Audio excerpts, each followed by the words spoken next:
Welcome to geometry class this morning, students, on Thursday, the 10th. Thursday the 10th. Hope you guys are having a good week, and hope that you're working hard on your math and all of your classes.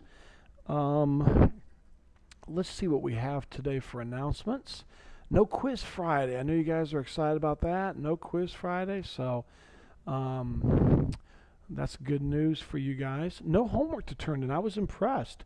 I went to my box today, or yesterday, excuse me, on Wednesday, and checked for all the assignments, and you guys were able to watch the whole video on Wednesday and do all of your homework. So congratulations to you guys, and thank you so much for getting all of that done. No class this Friday. Notice the frown face there. I know you guys are highly disappointed because of that.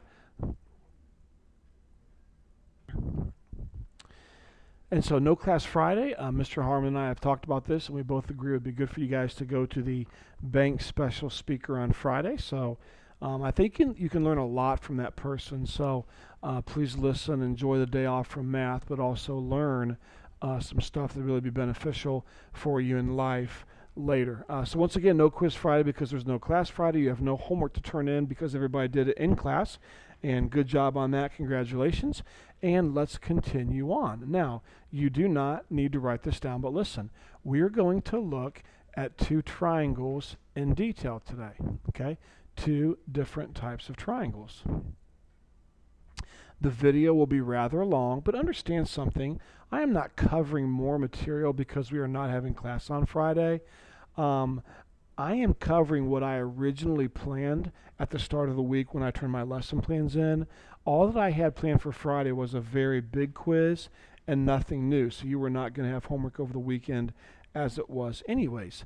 So the video will be rather long today, and you will have homework, and the homework will be due Monday. Now you can do it tonight if you don't want to have homework over the weekend, or you can wait and do it over the weekend. But nonetheless, I did not increase today's notes because of you're not having class on Friday. So I do not. If I was going to do that, I would tell you, yes, I'm doing that, and we would do that. Okay, do copy this in your notes, please. We're looking today at isosceles and equilateral triangles. Isosceles and equilateral triangles. The lesson number is 4.3, and the date today, if you're keeping track of those things, and I do encourage you to do that, the date today is the 10th, October 10th. Isosceles and equilateral triangles. Now remember, do write this down here, but you don't have to write down this next part unless you want to. Isosceles triangles have at least two sides congruent, all right? And equilateral triangles have all three sides congruent. And so we're going to be looking at these two special triangles a little more in detail today, okay? Now, we need to start by labeling the sides of an isosceles triangle, okay? Remember, a right triangle has certain names for its three sides, does it not? Here's a right triangle. Here's the right angle. The right angle always points to the hypotenuse. So a right triangle has a name for this side here. It's called the hypotenuse, and it has names for the other two sides. We call them legs. Okay? So just like a right triangle has special names for the different sides, an isosceles triangle also has special names for the sides of the triangle. Go ahead and copy this triangle in your notes if you would, please. And draw the triangle so that you have two sides congruent, kind of like that there. All right? And then go ahead and put, let's see, put a tick mark here and a tick mark here so we know that those two sides are congruent. So go ahead and copy this down, okay? Now, please listen to me, students. Listen to me very carefully, please. It does not matter, did not mean to do that. It does not matter, please watch carefully what I do right here. It does not matter which way an isosceles triangle is turned, okay? Don't think, oh, because it's turned this way, this side right here is the base. That is not the case. It does not matter which way an isosceles triangle is turned, okay? What you need to know is this: the two congruent sides are always called the legs. It doesn't matter which way the triangle's turned. Do you understand? I don't care if it's turned around and the triangle is setting on this side right here. That is still called a leg because it's one of the two congruent sides. Do you understand that? The two congruent sides of an isosceles triangle are called legs, and the other side is called the base. Now again, students, let me show you something here that you need to see. So please be patient as I really go over this, but I think it's very important that you see this, okay? Let me try to get this word base in here. I don't know if I'm successful there or not. I think I was. Okay, let me show you something here. Yeah, good. I think we got it all. Look, it doesn't, well, I didn't get the whole word base, but it doesn't matter which way you turn this triangle. This is still your base right here. This is your leg, and this is your leg. It just doesn't matter which way you turn this thing, okay? The two congruent sides are still your legs, and this side right here is still your base, okay? So I know the word base didn't completely go, but you get the idea. So those are the names of an isosceles triangle. And I need to show you one other thing. Are you watching? Please listen. Whatever the base is, notice how the base always has two angles at the end. Do you see that? Let me go over that again. Here's the base side. The one side that's called the base in an isosceles triangle has two angles at the end of that side. Here's one, and here's one. Those two angles are called the base angles. Would you please make note of that? They're called the base angles. And by the way, guess what? The base angles in an isosceles triangle are always what? They are always congruent. So this angle here will always be congruent to this angle here. And again, for the 100th time, I don't care which way this triangle is twisted and turned, okay? None of that matters. It doesn't matter which way this triangle is turned. If this is the non-congruent side, then that means this is the base. Well, this angle here is at the end of the base, and this angle here is at the end of the base right here. Those two angles are called your base angles, and they are congruent. Okay, so do you have all these parts memorized? I hope that you do. Okay? All right, let's continue on. Now, we need to look at a couple of theorems here. So, I really don't know why this slide popped up. Let me see what's next. Yeah, I really didn't want that, but that's okay. Go ahead and copy this one theorem in your notes. I wouldn't copy this one yet. This is theorem 4.3. Let me quickly grab a drink of water here. And this theorem is called the base angle theorem. And this theorem, called the base angles theorem, reads as follows. If two sides of a triangle are congruent, then the angles opposite them are congruent. Please don't ever forget that. That's a really, really helpful theorem. Let me read it again. If two sides of a triangle are congruent, then the angles opposite those two sides are congruent. In your notes, I would draw a really skinny triangle like this, so that way we know exactly which two sides are congruent. And then go ahead and mark this side here congruent to this side here. Now here's what this theorem is saying. Anytime that you see a triangle that has two sides congruent, you can go to the angles that are across from these sides, and those angles will also be congruent.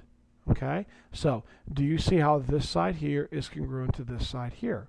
We'll say they have a length of 8 and 8. All right? And then, now see this side right here I'm highlighting, I'm drawing on? See that side? That's one of your congruent sides.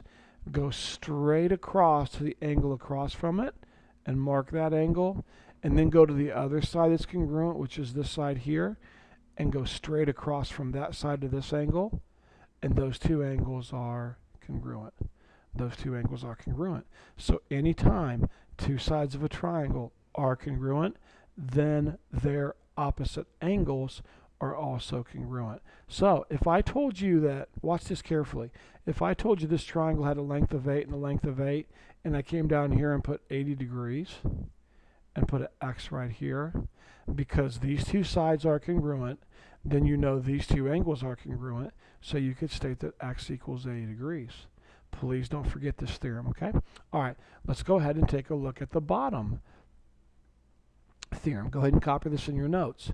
And of course, it's called the theorem 4,4. It's called the converse of the base angles theorem. Now, this is your base angles theorem. Look, guys, see it? Base angles theorem. So this theorem is the converse, and what that means is they've switched your if and your thens. So now this theorem says if two angles of a triangle are congruent, then the sides opposite those angles are congruent. So now what they're saying is if two angles are congruent in a triangle, then the opposite sides are congruent. So I think a picture is worth a million words. I think you need to write this in your notes so you can see this. Go ahead and draw another triangle similar to the one that we had just a second ago. There we go. And this time, go ahead and mark this angle here congruent to this angle here. All right. So now they're saying, hey, if you have a triangle that has two congruent angles, then you know for sure that the sides opposite those angles are congruent. So see one of your congruent angles here? Go straight across to this side here. Put a mark on it. See this congruent angle here? Go straight across to this side and put a mark on it. You now know, because these two angles are congruent, then you know for sure that this side here and this side here, those two sides are also congruent. Okay? And that's a really important theorem to know. Both of those theorems are really important to know. All right, let's continue on. Let's go ahead, copy this triangle in your notes if you would, please.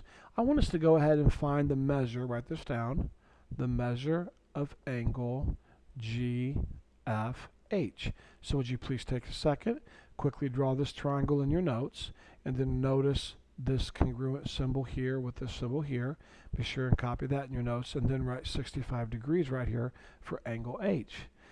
Now, I would like us to find the measure of angle GFH. Well, let's kind of take my red pen and trace it here. Angle GFH. So we're talking about this angle right here. And basically, you could just say angle F. So that's the angle that we're trying to find the measure of. So I'm going to put an X right here. Now, notice this triangle has told us one thing. This side here is congruent to this side here. Now we just learned a theorem a second ago that said this. If two sides are congruent, then the opposite angles are congruent. So here's one of your congruent sides. Go straight across to this angle. Here's one of your congruent sides. Go straight across to this angle. And those two angles that I've circled are congruent.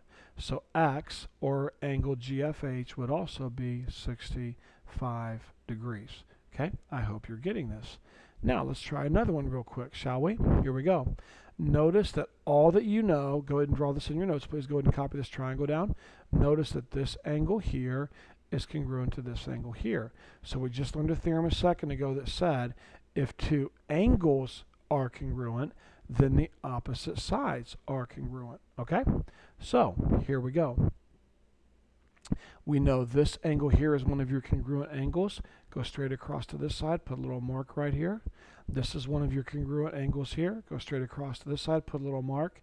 And now we know that this side here is congruent to this side here. Because if these two angles are congruent, then their opposite sides are congruent. So now I know that 12 from this side here has to equal this side here because they're congruent. So we're going to go ahead and solve for X. We're now going to take this positive 3 and move it over. And when we do, it's gone. And I have a negative 3 over here. And 9 equals X. Let's try another problem. Okay, this should be pretty simple. Let's do it quickly. Notice I have this side here congruent to this side here.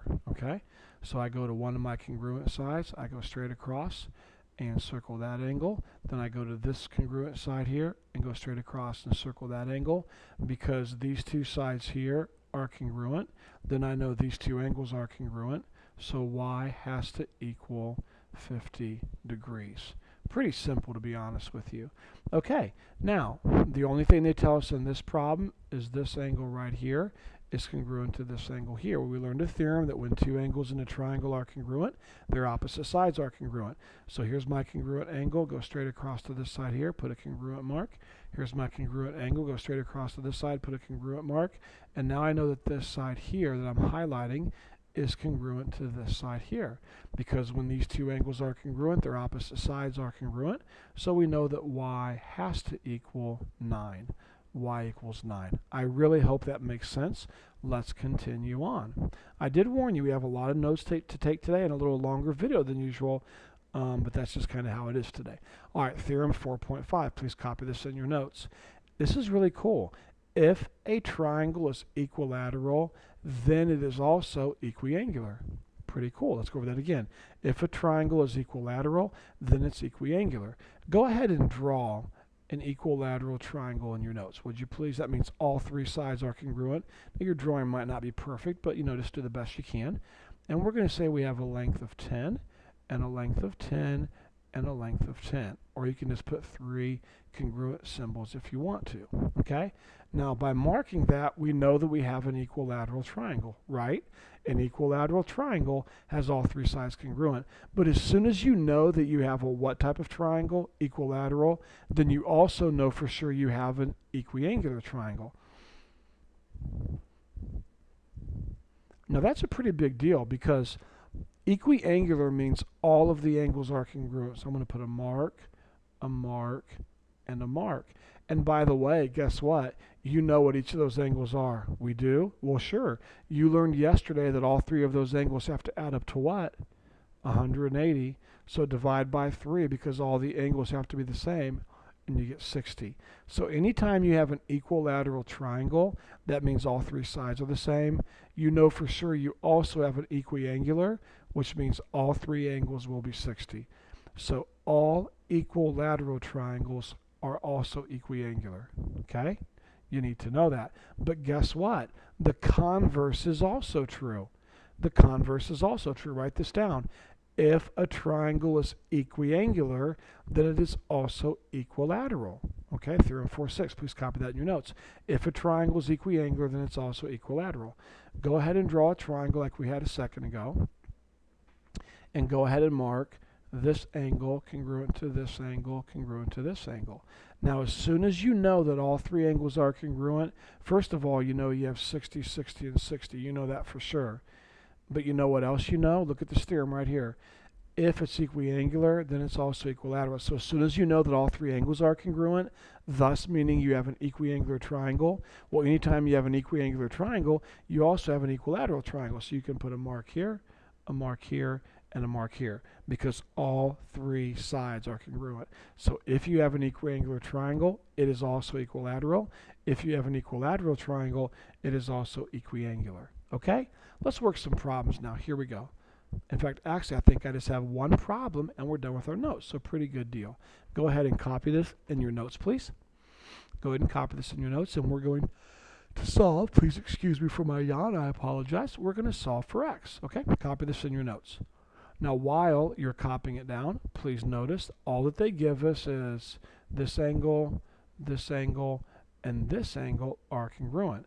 So we know if all three angles are congruent, we know that we have an equiangular triangle. Now, you just learned a second ago, if a triangle is equiangular, it's also equilateral. So we also know this triangle is equilateral, which means this side is congruent to this side is congruent to this side. So see this 3x right here that refers to this side here?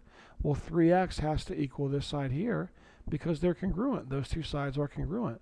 So I know right away I can write an equation that says 3x equals 2x plus 10. And now I want to get all of my x terms on one side, so I bring the 2x over. When I bring that positive 2x over, it's gone. And over here I have a negative 2x. And of course 3x minus 2x is 1x, or just x. And then bring down your 10. So x equals 10. Really, really cool. Okay, so you've learned a lot today. I'm not going to belabor the point. I promise you I will not, but very quickly. We learned that if two sides of a triangle are congruent, then you know the opposite sides are congruent. I think I said that wrong. Sorry. If two sides of a triangle are congruent, then we know the opposite angles are congruent. And if two angles of a triangle are congruent, then we know the opposite sides are congruent. And then we also learned if a triangle is equilateral, then it's also equiangular. And if a triangle is equiangular, it is also equilateral. All right? Here's your homework assignment. This is due on Monday. If you get it done today and you want to turn it in, you're more than welcome to. You know that by now, but you don't have to have it done until Monday. So go ahead. If the period is not over yet, please go ahead and turn to page 188, numbers 7 through 25. Have a great rest of the day. Have a great rest of the week. Enjoy your Friday off from class. I should see you all at the game Friday for those that are there. And we will talk to you guys on Monday.